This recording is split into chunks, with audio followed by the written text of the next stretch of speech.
Good evening, everyone. My name is Christiana. Welcome to day 23 of my 30 days challenge.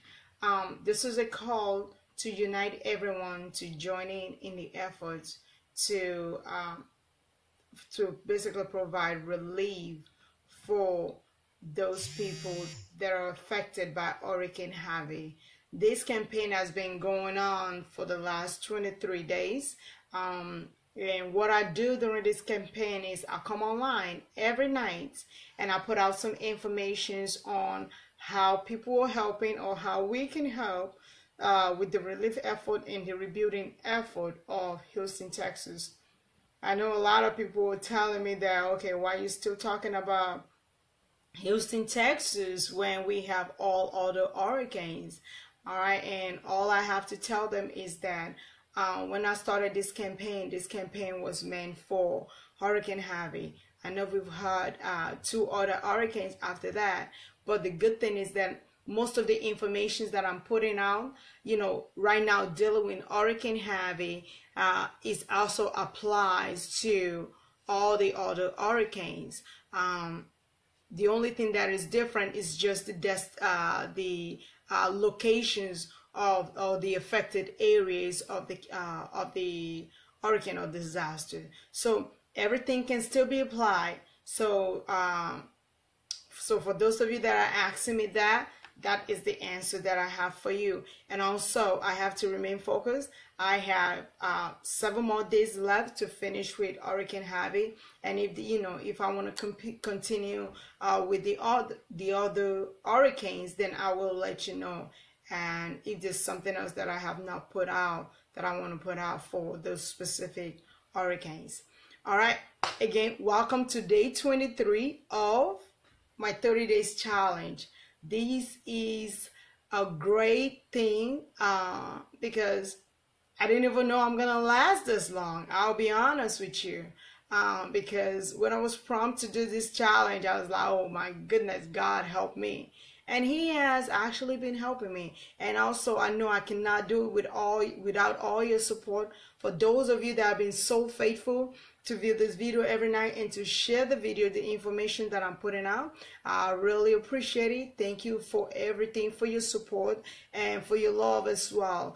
For those of you that are praying for those people that are affected, the survivors of all these hurricanes, I really appreciate it. I saw that few people post prayers on my wall as requested yesterday. Thank you very much. May the Lord continue to bless you all.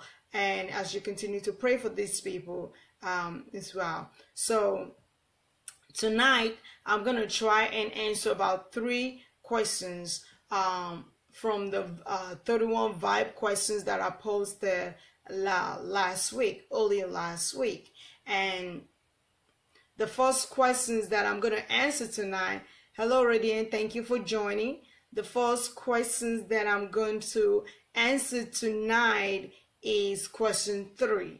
All right, I'm going to read it out loud just like I always do, and I'm going to provide some information that I've found out and what some of you might have already heard about in the news as well. And if there's anything else that needs to be put out or that you know that I haven't talked about, please feel free to share it with everyone, because these videos that I'm doing, they're going on YouTube, and also they're being shared with a lot of people. So you never know, the information you actually help supply might be of value to somebody. Anyway, all right, so let's get started. All right, question 3 of the vibe question says, how have major cruise lines like Carnival, Norwegian, Royal Caribbeans, how have they helped those who are dispersed during the Hurricane Harvey or any hurricane as a matter of fact, and can they be docked nearby and used for shelters? That's the questions. So first I'm going to address the last part of these of the questions. Can they be docked nearby and used for shelters? All right, of all the articles I've read and all the research that I've done, I have not seen any of the cruise line basically docking and being used for shelter. However, I have seen a lot of them that have actually changed their schedule, changed their schedules to help people, the dispersed, and also in humanitarian services towards to help out with their hurricane. And I'm going to mention some of these, what they've been doing, some of the airlines that are actually spearheading these efforts. Some of the cruise lines that have spearheaded this effort. All right, during hurricane, okay, let me back up a little bit. One thing is that when all the stuff that I'm putting out, is not really specific to one particular hurricane because they is still ongoing. So, I might mention Hurricane Irma or I might mention Hurricane Harvey, but they're still doing it as of today, which is the 24th of September. All right. Royal Caribbean has been instrumental in doing humanitarian supply dropping. So basically, they're picking up supplies, food, clothing, and water, and they are actually delivering it to the closest part that is like close to the disaster area. So for example, the hurricane that happened in Florida, so they basically go into the port of Florida and basically dropping up supplies for all the other organizations to come pick it up and take it to the shelter or to their locations to provide services to their people. So they've been very instrumental in doing that. Apart from that, many of these cruise lines, such as the Disney Cruise Line, donated over $2.5 million in support of humanitarian relief effort in Florida and in Texas. So they are basically showing forth they're doing their part. And Bahama Paradise Cruise Line recently have just been contracted with by FEMA to house the first responders. So and in addition to that, they actually offer like a really discounted price for to first responders to stay while they're providing relief efforts in the Caribbean areas, such as Puerto Rico and St. Thomas. So this is what they are doing. They basically changing their plan, canceling their cruise line schedule just to provide some kind of services to help with the relief effort on the ground. Let's see. Yes. A lot of them are doing the supplies. Royal Caribbean is doing the supplies. Carnival is doing supplies drop off as well, and they are also donating money. So these are what the cruise line are doing to help. But I have not, read about any of this cruise line docking to basically serve as a shelter, other than the Bahama Paradise that actually serve as an housing for the first responders that are helping with the relief efforts. So I hope they answer that questions. So if you have anything else, if you have any questions based on the questions that are the answers that are provided or the questions that I've read to you, please feel free to message me or post it on my Facebook wall, and I will be delighted to answer them. All right. Okay. The next lastly, airborne. I know I've mentioned airborne in my earlier videos. Airborne basically is the Airbnb, but I call them the airborne. Airborne has a system, like during the hurricane, they literally activated their emergency tools to let people know to open up their homes to help those people that are affected by the hurricanes. So now with the recent hurricane in Puerto Rico, they've done the same thing. They've activated their emergency tools. That means anybody that is participating in airborne services that have homes nearby the area, the affected area, that can actually open their homes to those people that, those people that are affected by the hurricane. They can actually go live at other people's house for free, for those people that are kind enough to open their homes for them. So this is what Airborne has been doing, and they've been very instrumental as well in helping with the relief efforts. So there's a lot of organizations, especially in the hotel industry, that have contributed tremendously as well. I'm going to talk a little bit about them tonight. Again, I know about the hotel. I mentioned something related to the hotel on day 21 of my campaign. So if you have not seen day 21 of my campaign, please go back to my Facebook page and view day 21.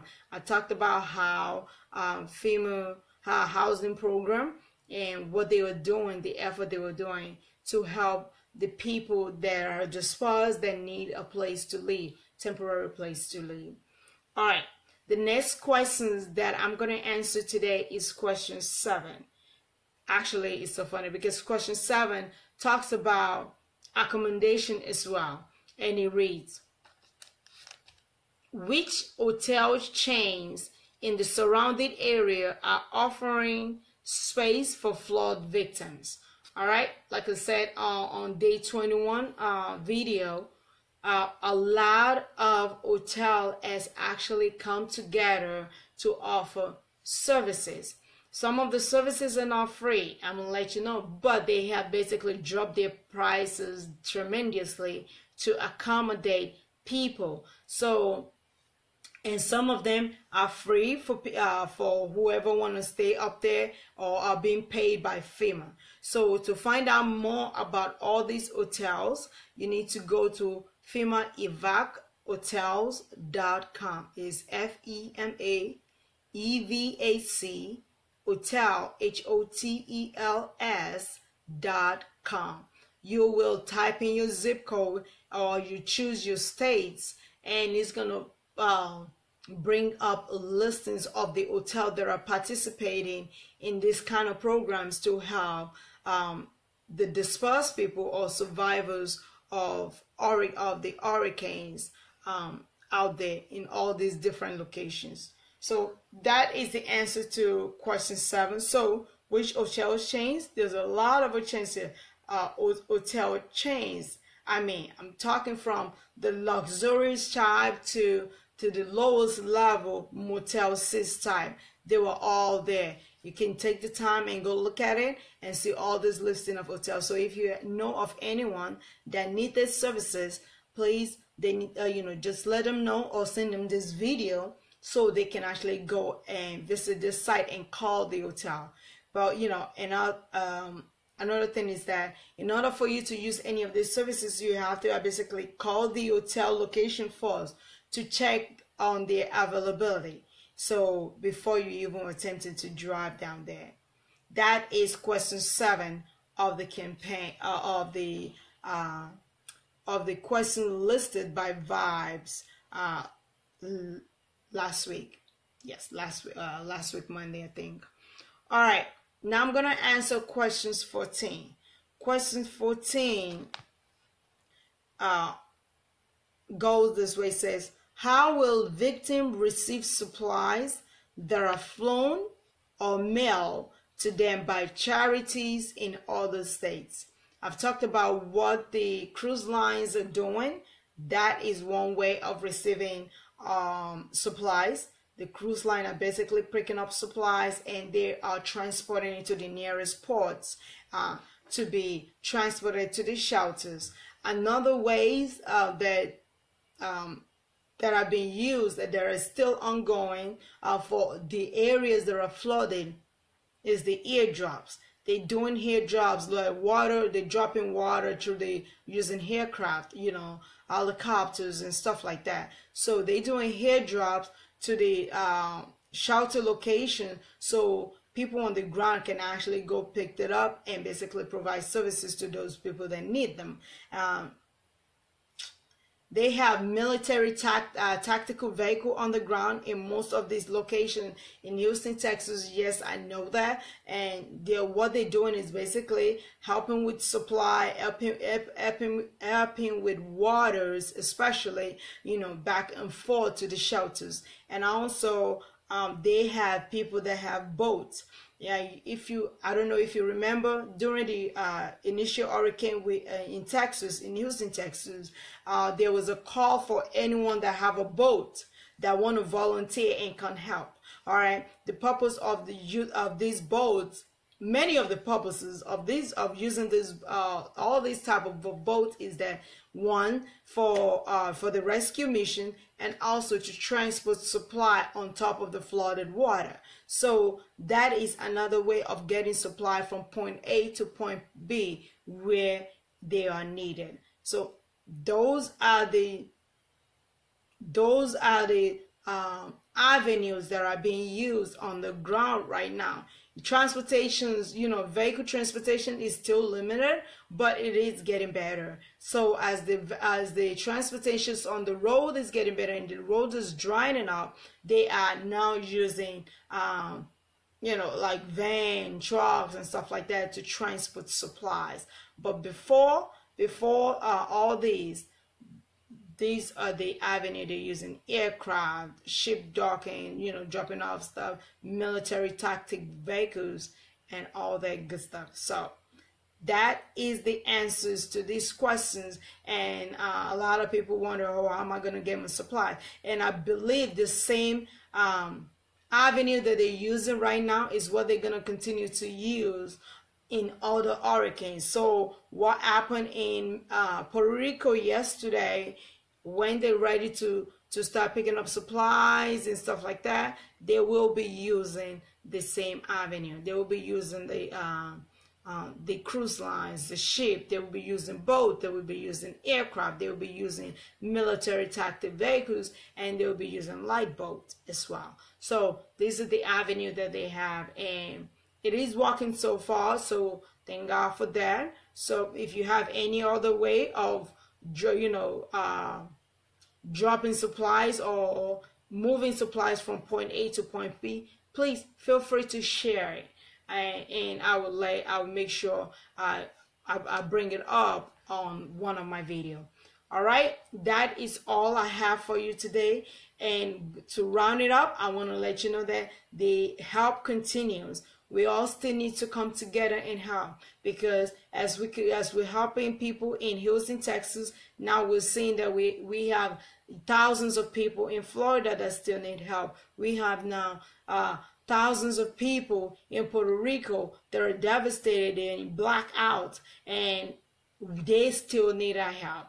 Yeah, they say donations. If you have money to donate, please do so, especially for all these organizations that have been on the ground helping in Houston, Texas, now in Florida. These organizations, they cannot do it themselves. They need funding to be able to do what they do best. So by us coming together and helping out, we go a long way.